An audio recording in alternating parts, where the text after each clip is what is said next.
ডিসেম্বরের প্রথমার্ধেই তফসিল নির্বাচন গণভোট সামলাতে ইসির নতুন রোডম্যাপ।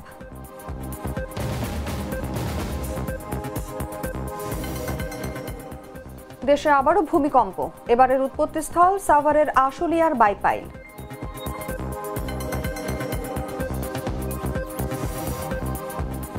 গত 10 বছরে ফ্যাসিবাদ বিরোধী দৃশ্যমান কিছুই করেনি জামায়াত, মন্তব্য মির্জা ফখরুলের।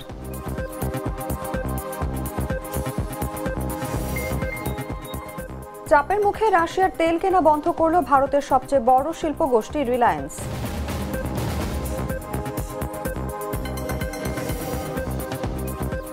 এবং নারী কাবাডি বিশ্বকাপে থাইল্যান্ডকে হারিয়ে সেমিফাইনালে বাংলাদেশের মেয়েরা।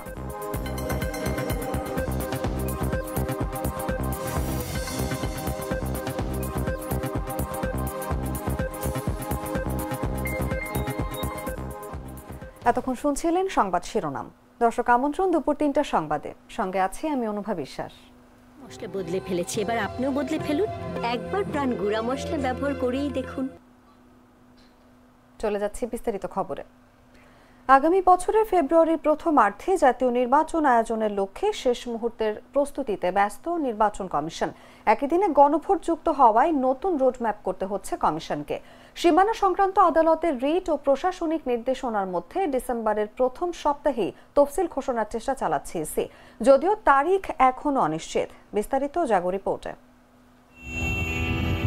আগামী বছরের 5 বা 12 ফেব্রুয়ারি এই দুই সম্ভাব্য তারিখকে সামনে রেখে ত্রয়োদশ জাতীয় সংসদ নির্বাচনের প্রস্তুতি চূড়ান্ত পর্যায়ে নিয়ে যাচ্ছে নির্বাচন কমিশন। যদিও নির্দিষ্ট তারিখ এখনো ঘোষণা করা হয়নি, তবুও ইসির অভ্যন্তরীণ আলোচনা ও প্রস্তুতি নির্দেশ করছে ডিসেম্বরের প্রথম সপ্তাহেই তফসিল ঘোষণার লক্ষ্য নিয়ে এগোচ্ছে কমিশন। এর মাঝে একই দিনে গণভোট আয়োজনের সিদ্ধান্ত ইসিকে নতুন রোডম্যাপ সাজাতে বাধ্য করেছে। ইসির সিনিয়র সচিব আক্তার আহমেদ জানান, সংসদীয় আসন সীমা নিয়ে উচ্চ আদালতের রিট নিষ্পত্তি বিলম্ব হলে তফসিল ঘোষণায় প্রভাব পড়তে পারে। ইতোমধ্যে 300 আসনের সীমানা পুনর্নির্ধারণ করা হলেও কয়েকটি আসন আদালতে ঝুলে আছে। ডিসেম্বরের 4 বা 7 তারিখে তফসিল ঘোষণার প্রাথমিক ভাবনা থাকলেও আদালতের ওপর নির্ভর করছে চূড়ান্ত সিদ্ধান্ত। প্রধান উপদেষ্টার দপ্তর থেকে ইসিকে নির্দেশ দেওয়া হয়েছে 2026 সালের রমজানের আগেই নির্বাচন শেষ করার জন্য। রমজান শুরু হবে 17 বা 18 ফেব্রুয়ারি। ফলে ফেব্রুয়ারির প্রথমার্ধে ভোট গ্রহণ নিশ্চিত করতে 60 দিন আগে তফসিল ঘোষণা বাধ্যতামূলক হয়ে পড়েছে। নির্বাচন প্রস্তুতির বড় কাজগুলোর মধ্যে আছে ছবিসহ ভোটার তালিকা প্রস্তুত, ভোট কেন্দ্র নির্ধারণ, নির্বাচনী সরঞ্জাম কেনা, কর্মকর্তাদের প্রশিক্ষণ, রাজনৈতিক দল ও পর্যবেক্ষক সংস্থার নিবন্ধন। এসবের বেশিরভাগই প্রায় শেষ পর্যায়ে। খসড়া অনুযায়ী এবার ভোটার সংখ্যা দাঁড়িয়েছে 12,76,00,000-এর বেশি। 18 নভেম্বর প্রকাশ পেতে পারে চূড়ান্ত তালিকা। প্রবাসী বাংলাদেশিদের প্রথমবারের মতো পোস্টাল ব্যালটে ভোট দেওয়ার জন্য বিশেষ অ্যাপও উদ্বোধন করেছে কমিশন। তবে একই দিনে জাতীয় নির্বাচন ও গণভোট আয়োজন ইসির জন্য বড় চ্যালেঞ্জ। ব্যালট পেপার, কর্মী, ভোট কক্ষ ও সরঞ্জামের পরিমাণ 20% পর্যন্ত বাড়বে। পাশাপাশি চলবে দ্বৈত প্রচারণা। একদিকে দলীয় প্রতীক ভিত্তিক প্রচার, অন্যদিকে গণভোটের জন্য গ্রামগঞ্জে সচেতনতামূলক ক্যাম্পেইন। নির্বাচন বিশেষজ্ঞ ডক্টর মোহাম্মদ আব্দুল আলিম মনে করেন, 60 দিন আগে তফসিল ঘোষণা যথেষ্ট সময় দেবে ইসিকে। তবে গণভোট যুক্ত হওয়ায় রোডম্যাপ পরিবর্তন এবং রাজনৈতিক দলগুলোর অতিরিক্ত প্রচারণা আয়োজনই হবে সবচেয়ে বড় চ্যালেঞ্জ। সবকিছু ঠিকঠাক থাকলে ডিসেম্বরের প্রথমার্ধেই তফসিল আর ফেব্রুয়ারির শুরুতেই হতে পারে জাতীয় নির্বাচন ও গণভোট, এমনটাই ধারণা দিচ্ছে নির্বাচন কমিশন। নিউজ ডেস্ক, জাগো নিউজ। দর্শক, এই বিষয়ে আলোচনার জন্য আমাদের সঙ্গে আজ স্টুডিওতে উপস্থিত আছেন জাগো নিউজের সিনিয়র রিপোর্টার মফিজুল সাদিক। আপনাকে আমন্ত্রণ আমাদের আজকের আলোচনায়। আপনাকে ধন্যবাদ আমাকে এখানে আমন্ত্রণ জানানোর জন্য।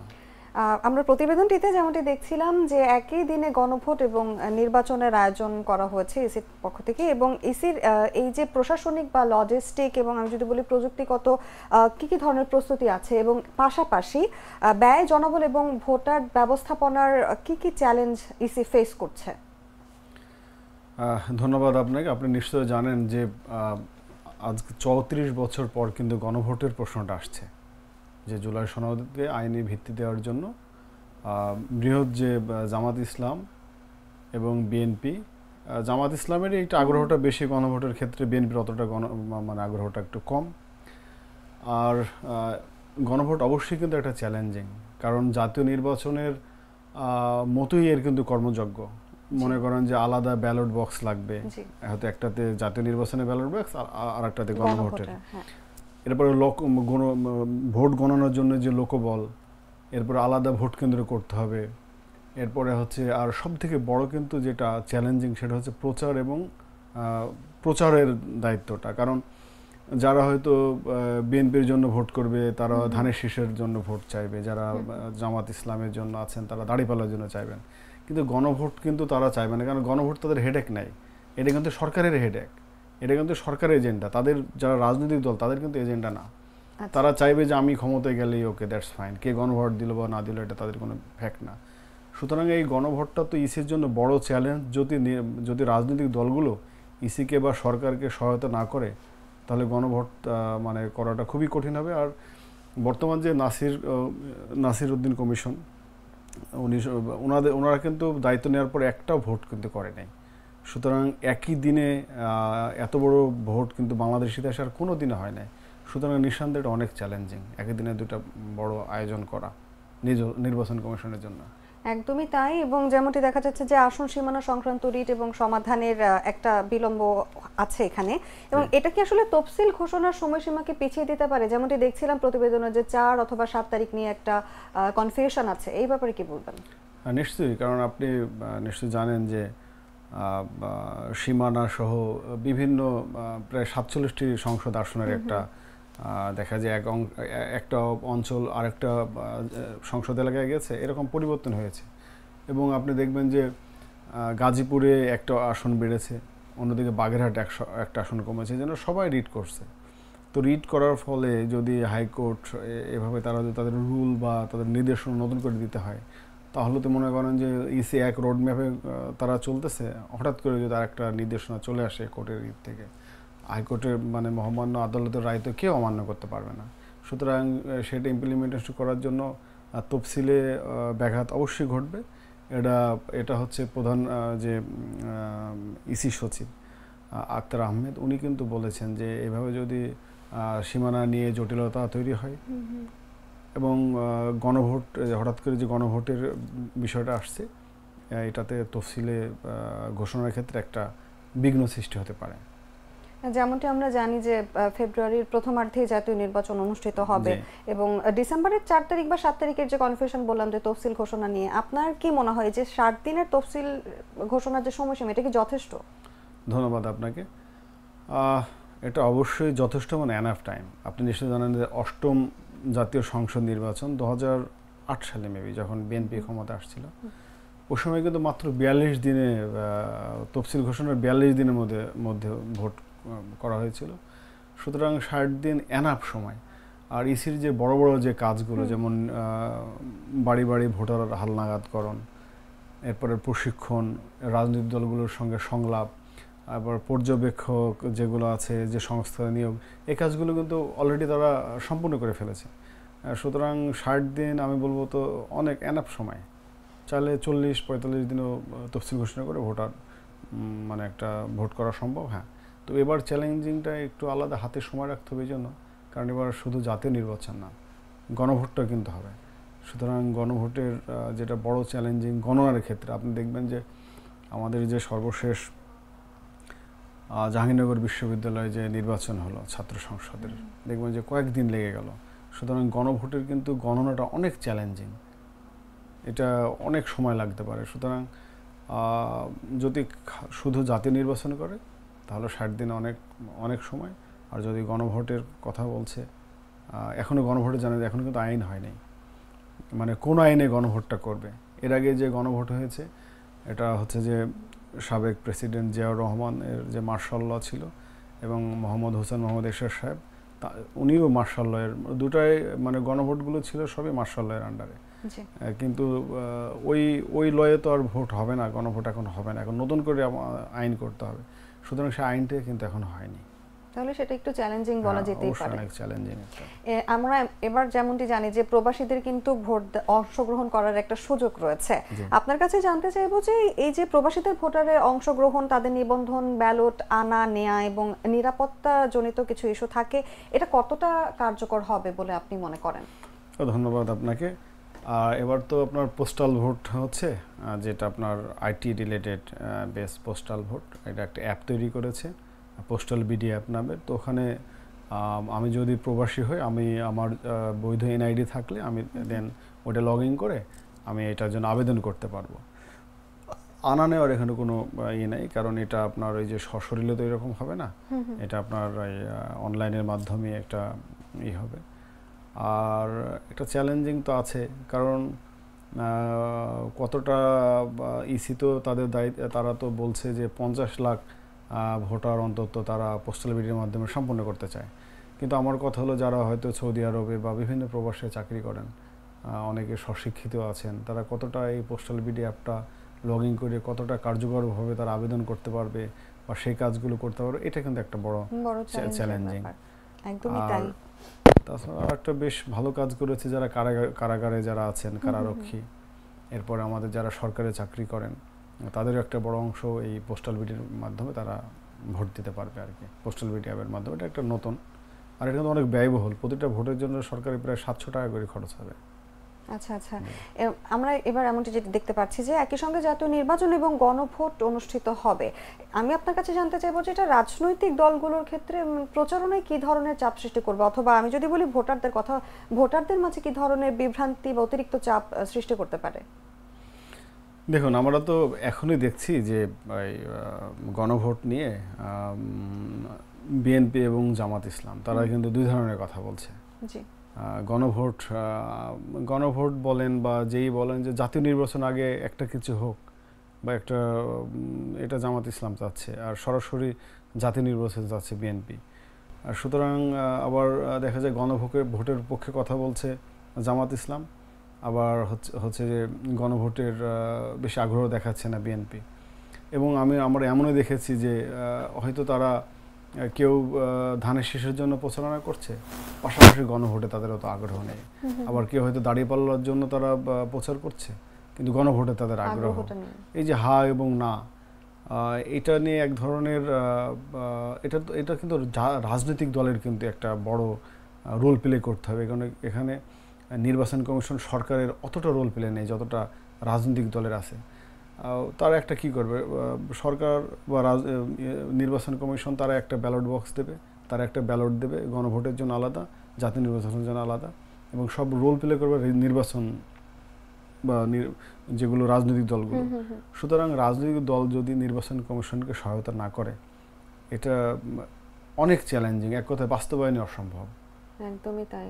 আমাদের প্রত্যাশা থাকবে আসলে একটি সুষ্ঠু সুন্দরভাবে যাতে ত্রয়োদশ জাতীয় নির্বাচন অনুষ্ঠিত হয়। আপনাকে অসংখ্য ধন্যবাদ আমাদের সঙ্গে আজকের আলোচনায় যুক্ত থাকার জন্য। আপনাকে অনেক ধন্যবাদ। দর্শক, চলে যাচ্ছে পরবর্তী সংবাদে।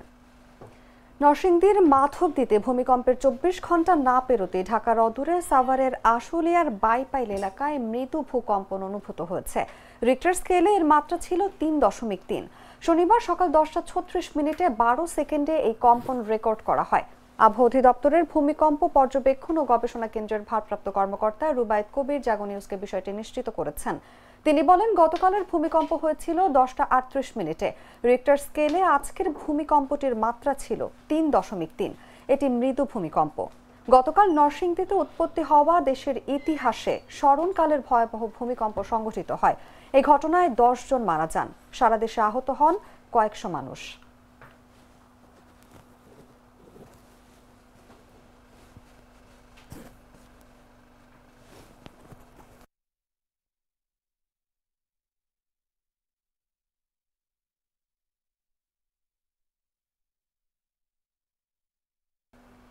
বাংলাদেশ জামায়াতে ইসলামী গত 10 বছর ফ্যাসিবাদ বিরোধী দৃশ্যমান কিছু করেনি বলে মন্তব্য করলেন বিএনপির মহাসচিব মির্জা ফখরুল ইসলাম আলমগীর।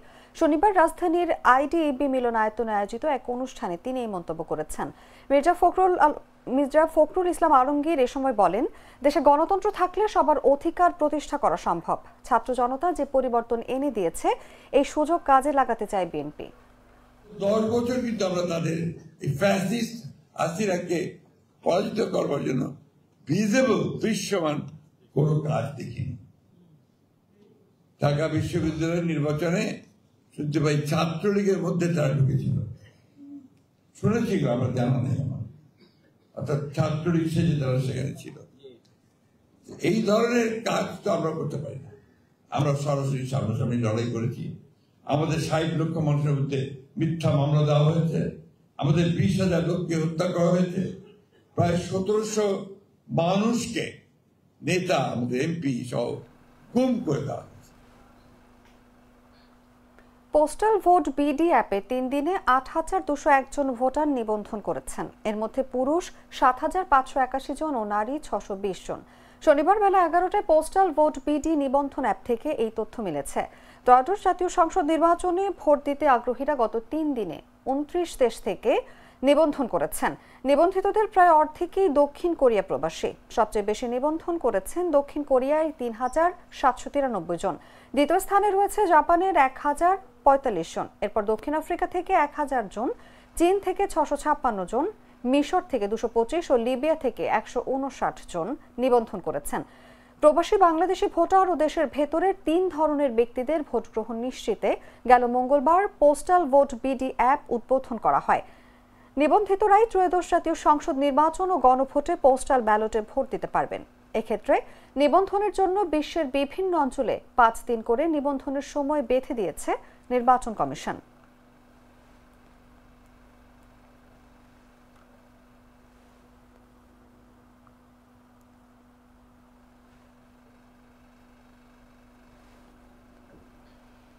জাতীয় নির্বাচনে বাংলাদেশের মানুষ গণতন্ত্রের পক্ষে ভোট দেবে, আর গণতন্ত্রের অপর নাম বিএনপি বলে দাবি করলেন বিএনপির স্থায়ী কমিটির সদস্য সালাউদ্দিন আহমেদ। শনিবার কেন্দ্রীয় শহীদ মিনারে জাতীয়তাবাদী মুক্তিযোদ্ধা দলের এক সমাবেশে এসব কথা বলেন তিনি। জাতীয় সংসদ নির্বাচনে বাংলাদেশের মানুষ গণতন্ত্রের পক্ষে ভোট দিবে, আর বাংলাদেশ জাতীয়তাবাদী দল বিএনপির অপর নাম হচ্ছে গণতন্ত্র। বাংলাদেশ জাতীয়তাবাদী দল বিএনপির অপর নাম হচ্ছে শহীদ জিয়ার রাষ্ট্রপতির সৃষ্টি করা বহুদলীয় গণতন্ত্র। বাংলাদেশ নামক এই রাষ্ট্রটি যে সূচনা শহীদ রাষ্ট্রপতি জিয়াউর রহমানের কণ্ঠস্বরের মধ্য দিয়ে হয়েছে, ইনশাআল্লাহ তার উত্তরসূরি, সুযোগ্য উত্তরসূরি দেশনেত্রী বেগম খালেদা জিয়ার সুযোগ্য উত্তরসূরি বাংলাদেশের এই গণতান্ত্রিক আন্দোলনের সর্বোচ্চ নেতৃত্ব, ফেসিবাদ বিরোধী গণতান্ত্রিক আন্দোলনের চূড়ান্ত পর্যায়ে যার সিদ্ধান্তে এই দেশ ফেসিবাদ মুক্ত হয়েছে, জনাব তারেক রহমানের হাত ধরেই এই দেশ উন্নতির, প্রগতির, উন্নয়নের চরম শিখরে ইনশাআল্লাহ উন্নীত হবে। বাংলাদেশে সফররত ভুটানের প্রধানমন্ত্রী শেরিং তোবগে শনিবার সাভারের জাতীয় স্মৃতিসৌধের মুক্তিযুদ্ধের শহীদদের প্রতি শ্রদ্ধা জানিয়ে স্মৃতিসৌধের বেদিতে ফুল দিয়ে শ্রদ্ধা নিবেদন করেছেন। পরে তিনি দর্শনার্থী বইয়ে স্বাক্ষর এবং একটি গাছের চারা রোপণ করেন। প্রধান উপদেষ্টার উপপ্রেস সচিব আবুল কালাম আজাদ মজুমদার এই তথ্য জানান। রাষ্ট্রীয় সফরে আজ সকালে ঢাকায় পৌঁছান ভুটানের প্রধানমন্ত্রী শেরিং তোবগে। ভুটানের প্রধানমন্ত্রীকে বহনকারী ড্রুগ এয়ারের বিমানটি সকাল 8:15 হযরত শাহজালাল আন্তর্জাতিক বিমানবন্দরে অবতরণ করে।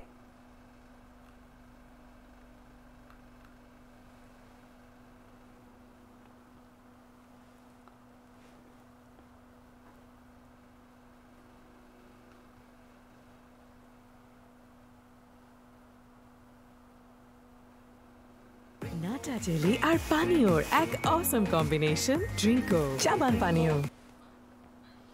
বিএনপির যুগ্ম মহাসচিব ও লক্ষ্মীপুর 3 আসনের সংসদ সদস্য প্রার্থী শহীদউদ্দিন চৌধুরী অ্যানি বলেছেন, বিএনপির রাজনীতিতে সব ধর্মের প্রতি সম্মান আছে, এটা একটা রংধনুর মতো। শুক্রবার রাতে লক্ষ্মীপুর পৌরসভার শমশেরাবাদ জোর দিঘির পাড় এলাকার মহাদেব মন্দির পরিদর্শনে গিয়ে তিনি এসব কথা বলেন। শহীদউদ্দিন চৌধুরী অ্যানি বলেন, শহীদ রাষ্ট্রপতি জিয়াউর রহমান স্বাধীনতার ঘোষক ছিলেন। তিনি মুক্তিযুদ্ধ করেছেন, রণাঙ্গনে মুক্তিযুদ্ধের নেতৃত্ব দিয়েছেন। বেগম খালেদা জিয়া বিগত আন্দোলন সংগ্রাম করতে গিয়ে অনেকভাবে নির্যাতিত হয়েছেন। ভারপ্রাপ্ত চেয়ারম্যান নির্যাতিত হয়ে তারেক রহমান দেশের বাহিরে আছেন, খুব শিগগিরই দেশে ফিরবেন। তিনি আরো বলেন, দেশে একটি স্বাভাবিক সুন্দর একটি নির্বাচন হবে।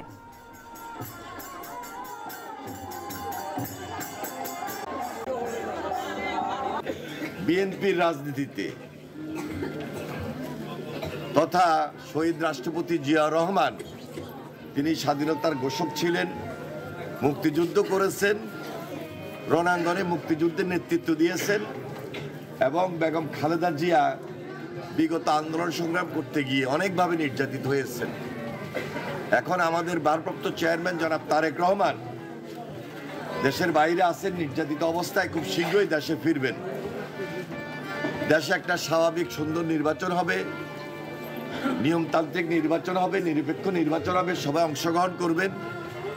আমরা প্রত্যাশা করি অতীতে যেভাবে আপনাদের সঙ্গে ছিলাম সেভাবে থেকেই আপনাদের যে কোনো সমস্যা, আপনাদের ভাই বাদার আত্মীয় স্বজন সবাই আছেন, আপনাদের কমিটি আছে, কমিটির নেতৃবৃন্দ আমাকে দাওয়াত করেছে, আমি অত্যন্ত খুশি হয়েছি, সম্মানিত হয়েছি। আমরা বিএনপির রাজনীতি এমনভাবে করি যে সকল ধর্মের প্রতি আমাদের একটা সম্মান আছে। কুমিল্লা ৬ সদর দক্ষিণ আসনে জামায়াতে ইসলামী মনোনীত সংসদ সদস্য পদপ্রার্থী কাজী দ্বীন মোহাম্মদের নেতৃত্বে বিশাল মোটরসাইকেল শোভাযাত্রা অনুষ্ঠিত হয়েছে। এতে অন্তত ৫,০০০ মোটরসাইকেল অংশ নেয় বলে দলটির পক্ষ থেকে দাবি করা হয়েছে। শুক্রবার কুমিল্লা কেন্দ্রীয় ঈদগাহ মাঠ থেকে শুরু হয়ে শোভাযাত্রাটি কুমিল্লা নগরীর গুরুত্বপূর্ণ সড়কগুলো প্রদক্ষিণ করে এবং ঢাকা, চট্টগ্রাম, সুয়াগাজী নগরীর চকবাজার হয়ে নগরীতে এসে শেষ হয়। কর্মসূচিতে জামায়াতের বিভিন্ন স্তরের নেতাকর্মীরা অংশ নেয়। তাদের হাতে দাড়িপাল্লা প্রতীকের প্ল্যাকার্ড দেখা যায়। এ সময় ছাদখোলা গাড়ি থেকে সড়কের দুপাশে দাঁড়িয়ে থাকা মানুষদের হাত নেড়ে শুভেচ্ছা জানান কাজী দ্বীন মোহাম্মদ। শোভাযাত্রায় প্রধান অতিথি হিসেবে উপস্থিত ছিলেন জামায়াত ইসলামীর কেন্দ্রীয় কর্ম পরিষদ সদস্য, কুমিল্লা মহানগর আমির এবং কুমিল্লা ৬ আসনের সংসদ সদস্য পদপ্রার্থী কাজী দ্বীন মোহাম্মদ।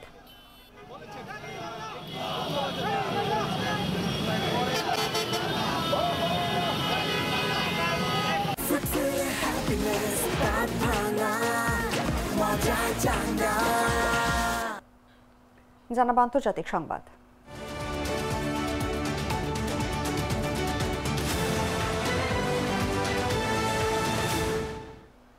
ভারতের সবচেয়ে বড় শিল্পগোষ্ঠী রিলায়েন্স ইন্ডাস্ট্রিজ রাশিয়া থেকে অপরিশোধিত তেল আমদানি বন্ধ করেছে।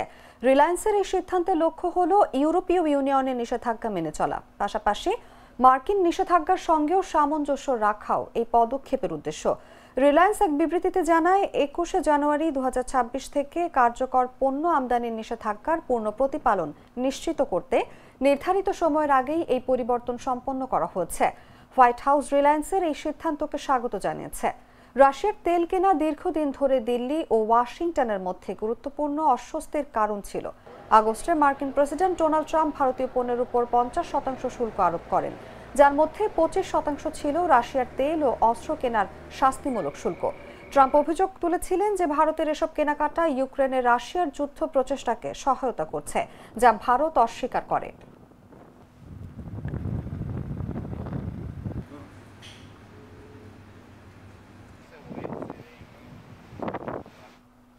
নাইজেরিয়ার মধ্যাঞ্চলে একটি ক্যাথলিক স্কুল থেকে ২২৭ জন শিক্ষার্থী ও শিক্ষককে অপহরণ করেছে বন্দুকধারীরা।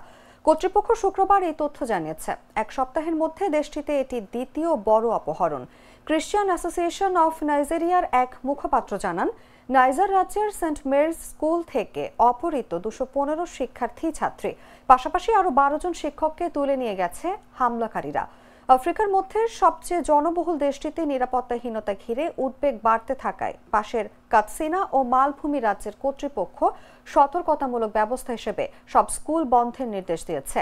নাইজার রাজ্য সরকার ও বহু স্কুল বন্ধ ঘোষণা করেছে। অপহরণের ঘটনায় সৃষ্ট সংকট মোকাবিলায় প্রেসিডেন্ট বোলা তিনুবু আন্তর্জাতিক সফর বাতিল করেছেন, যার মধ্যে জোহানেসবার্গে অনুষ্ঠিতব্য G20 সম্মেলনে যোগদানও অন্তর্ভুক্ত ছিল।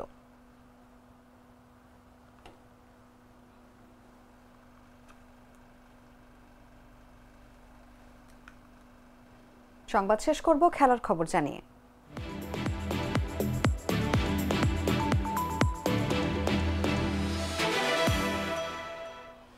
ম্যাচের শুরুতে উজ্জ্বল ছিল থাইল্যান্ড, বাংলাদেশ ছিল কিছুটা মন্থর। সময়ের সঙ্গে পাল্লা দিয়ে গুছিয়ে উঠল স্বাগতিকরা। লিড নিয়েই প্রথমার্ধ শেষ করা বাংলাদেশ উত্তেজনাপূর্ণ লড়াইয়ে থাইল্যান্ডকে 40-31 পয়েন্টে হারিয়ে নিশ্চিত করল নারী কাবাডি বিশ্বকাপের সেমিফাইনালের টিকিট। এতে করে নিশ্চিত হলো নারী বিশ্বকাপের ইতিহাসে দেশের প্রথম পদকও। এরপর হারলেও ব্রোঞ্জ পদক পাবে বাংলাদেশের মেয়েরা। ঢাকায় চলমান আসরের শুরু থেকেই পদকের প্রত্যাশার কথা জানিয়ে আসছিলেন বাংলাদেশের খেলোয়াড় ও কর্মকর্তারা। তীব্র প্রতিদ্বন্দ্বিতার পর থাইল্যান্ডের বিরুদ্ধে জয়ের মাধ্যমে সেমিফাইনাল এবং পদক নিশ্চিত করার পর লাল সবুজ শিবিরে ছিল উচ্ছ্বাস। দলের খেলোয়াড় ও কোচিং স্টাফরা শহীদ সোহরাওয়ার্দী ইনডোর স্টেডিয়ামের গ্যালারিতে থাকা দর্শকদের অভিবাদনে জবাব দিলেন লাল সবুজ পতাকা নেড়ে।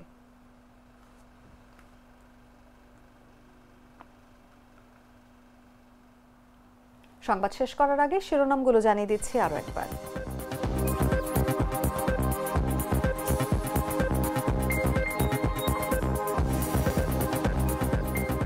ডিসেম্বরের প্রথমার্ধেই তফসিল, নির্বাচন গণভোট সামলাতে ইসির নতুন রোডম্যাপ।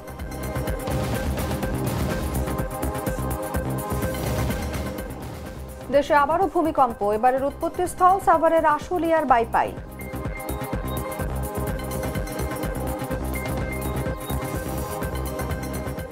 গত 10 বছরে ফ্যাসিবাদ বিরোধী দৃশ্যমান কিছুই করেনি জামায়াত, মন্তব্য মির্জা ফখরুলের।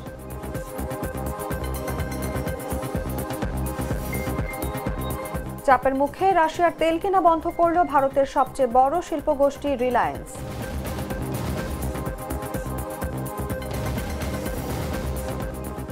এবং নারী কাবাডি বিশ্বকাপে থাইল্যান্ডকে হারিয়ে সেমিফাইনালে বাংলাদেশের মেয়েরা।